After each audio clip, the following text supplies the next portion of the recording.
Bismillahirrahmanirrahim. Assalamualaikum warahmatullahi wabarakatuh.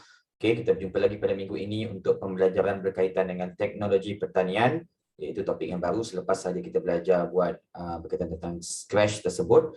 Okey, dan pada reka bentuk teknologi pertanian bandar. Fokus kita adalah pertanian bandar. Okey, pada kali ini standard pembelajaran kita hanya satu, iaitu menerangkan maksud pertanian bandar. Okey.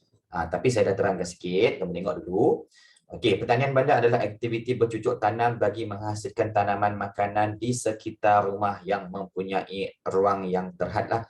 Terdapat dua kaedah penanaman, iaitu secara konvensional ataupun teknologi moden. Jadi kita akan tengokkan dahulu jenis rumah bandar. Okey. Kita kena kenal dulu rumah-rumah bandar, baru kita tahu apa teknologi yang kita boleh lakukan untuk mengamalkan tanaman lah. Okey, seterusnya kalau kamu mengamalkan tanaman, dia sebenarnya elok untuk kita punya persekitaran kita yang sebenarnya sekarang ni telah banyak ditoreh, balak-balak telah banyak ditoreh, dibina rumah lah, kawasan perumahan. Okey, yang mana bumi kita ni dah kurang dia punya kehijauan dia. Jadi, jenis rumah yang pertama bandar adalah rumah banglo, iaitu rumah yang mempunyai tanah lot sendiri, itu yang pertama. Yang kedua adalah rumah berkembang, iaitu rumah ataupun berasingan itu berkongsi dinding saja. Dia berkongsi dinding saja sini, sebelah tu ada tanah sikit lah. Okey, berdiri sendiri tidak berkongsi dinding dengan rumah sebelah, itu berasingan, rumah yang berasingan. Ada juga Okey, seterusnya ini jenis rumah bandar seterusnya adalah rumah teres link ataupun rumah teres superlink. Ini kalau macam ni dalam gambar ni, ini superlink lah. Okey, rumah teres yang superlink. Okey, kita akan tengok apa tanaman yang kita boleh tanam kat situ. Sama juga dia masih lagi berkongsi dinding, atas dan bawah ada rumah teres 2 tingkat kan. Okey, dia masih lagi berkongsi dinding. Ada rumah teres yang tak ada tanah. Nampak macam saya tunjuk tak ada tanah tu. Jadi macam mana kita nak amalkan tanaman di situ?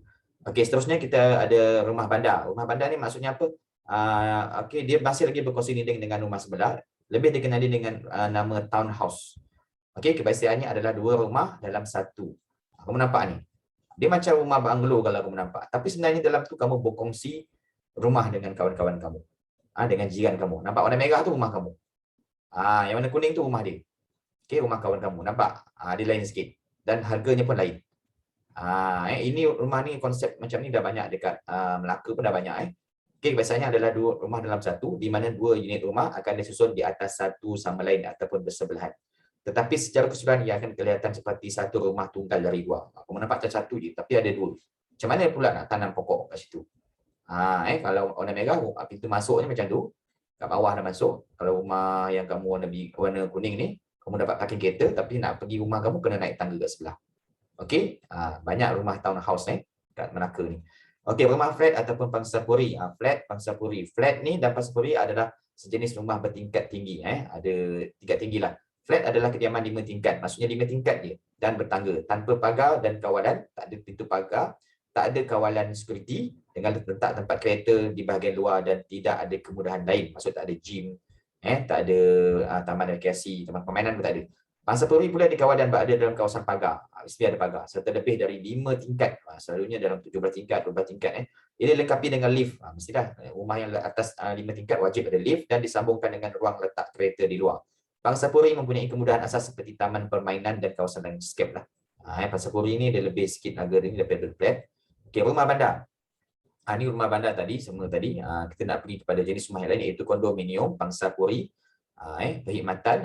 Kamu tengok kita dalam kondominium ni adalah kediaman bertingkat yang bertaraf tinggi lah di Malaysia. Rumah bertingkat yang bertaraf tinggi di Malaysia. Berbagai kemudahan disediakan seperti keselamatan ketat, ada ruang letak kereta dan dibangunkan di kawasan tanah seluas 4,000 meter persegi.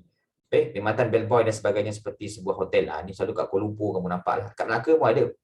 Kat Melaka pun ada rumah yang jenis macam ni. Tapi kebanyakannya di Kuala Lumpur lah. Kalau kondominium tu kadang-kadang di bawahnya ada shopping complex. Kat Melaka tu, kat The Shore tu pun ada. Pangsapuri, duduk situ. Dia bukan pangsapuri, dia kondominium. Bawah tu tempat shopping complex. Kalau dekat Kuala Lumpur, atas tu rumah awak, bawah tu shopping complex yang terkenal, yang mahal. Okey, lepas tu ada satu jambatan boleh cross. Dalam tu ada bawah tu ada LRT, sistem komuter. Selalu dekat kawasan Mid Valley ada. Mid Valley Okey, rumah kedai. Rumah yang terletak di atas kedai-kedai. Maksudnya ada rumah. Contoh dalam gambar tu, rumah bawah tu kedai butik pakaian, atas tu rumah dia. Okey, walaupun kadang-kadang mempunyai status komersial, namun ada kemungkinan rumah di atasnya mempunyai status kediaman. Ni kat Kuala Lumpur memang banyaklah ni. Okey, kat Melaka pun banyak juga ni. Kalau kamu pergi Melaka, Bandar Melaka tu, ada je bawah tu orang kedai, atas tu rumah dia. Boleh juga kalau kamu nak beli. Tapi macam mana tanaman kamu nak tanam? Macam gambar tu, ditanam kat luar pokok. Okey, jangan gantung baju. Okey, ini tanaman bandar rumah bertingkat. Contohlah, orang tu gantung. Okey, dia susun cantik-cantik. Ni rumah bertingkat selalunya ada pagar kat situ. Tak ada lawak jatuh ke bawah kan.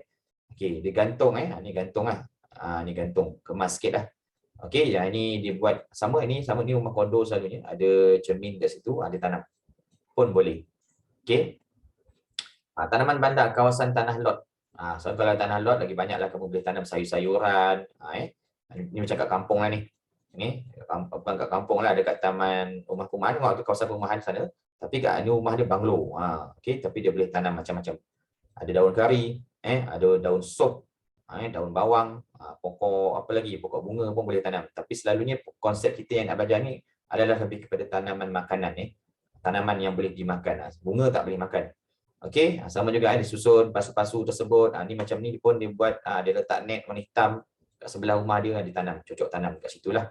Okey, itu adalah sebahagian daripada tanaman bandar. Okey, yang boleh dijalankan secara konvensional. Secara konvensional maksudnya kamu kena gali lubang tu, kamu tanam satu demi satu. Ini konvensional. Okey, maksudnya kena ada tanah lah. Memang kotor lah sikit kerja dia. Okey, tapi kalau teknologi moden, dia akan pakai PVC saja, nampak? Okey, ini pun sama. Kat Jepun banyak konsep macam ni. Dekat Cameron Highland pun ada. Okey, ditanam pokok, nampak tu dia ada pengudaraan yang baik, tapi dia pakai canvas. Okey, tanaman dalam canvas. Nampak tu, ditutup atas tu macam kemah. Ada kat Melaka pun ada buat juga. Saya nampak ada rumah-rumah orang yang semidi ke apa, yang corner lot, dia buat macam ni. Okey, mungkin ada dekat rumah sekitar kawasan kamu lah. Jadi cara menyusun tanaman ada banyak. Ini antaranya. Ada 3 saya kata. Menyusun tanaman secara bertingkat di dinding. Okey, dinding rumah. Menyusun tanaman berpasu di halaman. Okey, menyusun tanaman secara menegak. Ada juga Okey, seterusnya kita nak tengok ini tugasan minggu ke-33, membuat poster projek. Projek ni selama 2 minggu lah kelas. Kamu boleh pakai PowerPoint, Canva ataupun InShot ataupun apa-apa saja aplikasi yang kamu boleh buat untuk poster. Contohnya, tajuk kita tanaman rumah saya. Kamu boleh je pakai rumah orang lain, tak ada masalah pun. Tapi tajuk dia masih lagi sama, tanaman rumah saya. Letak gambar anda, okey lah, letak gambar rumah anda atau rumah lain. Lepas tu kamu nyatakan rumah apa?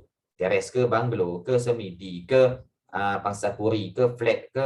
Kamu boleh tanya ayah awak rumah apa. Tapi dalam gambar tadi saya dah tunjuk dah. Okey, sebahagiannya jenis-jenis rumah ada banyak. Kalau ikut ada 11, tadi saya terangkan dalam 9 je. Okey, konvensional, letak gambar dan nyatakan kaedah penanaman yang digunakan. Okey, kalau rumah kamu tanam, maksudnya macam ini rumah saya. Saya pakai pasu bunga, mesti ada tanah lah. Kalau hidroponik itu tak pakai tanah, dia pakai tisu, kapas, hidroponik tu. Okey, ni ada, ni rumah saya, ni rumah saya sendirilah, sebagai konvensional je. Okey, ada pokok orkid, bunga daun kunyit. Okey, pokok vanila, ada lagi lah pokok-pokok lain yang saya tanam. Okay, ini sebahagian je. Ini saya tulis ni, menyusun tanaman secara bertingkat di rak pasu. Tadi orang tu kata menyusun tanaman secara bertingkat di dinding. Saya tak, saya di rak pasu lah. So saya ambil gambar di rumah saya dan saya tampal kat situ dan saya nyatakan cara susunan saya. Okey, macam ni. Kamu tahu dulu konsep penanaman bandar. Inilah yang kita terangkan, konsep penanaman bandar tersebut. Okey, sama ada secara konvensional, secara teknologi moden. Lepas tu macam mana kaedah susunan dia. Okey, cara dia menyusun. Kalau kamu tulislah disediakan oleh siapa dan nama kelas anda. Kamu hantarlah dekat guru kamu untuk penilaian PBD. Jadi kalau kamu rasa channel ni bagus untuk kamu, kamu like dan subscribe channel kelas Cikgu Jai. Terima kasih kerana menonton. Jumpa lagi pada minggu hadapan. Assalamualaikum warahmatullahi wabarakatuh.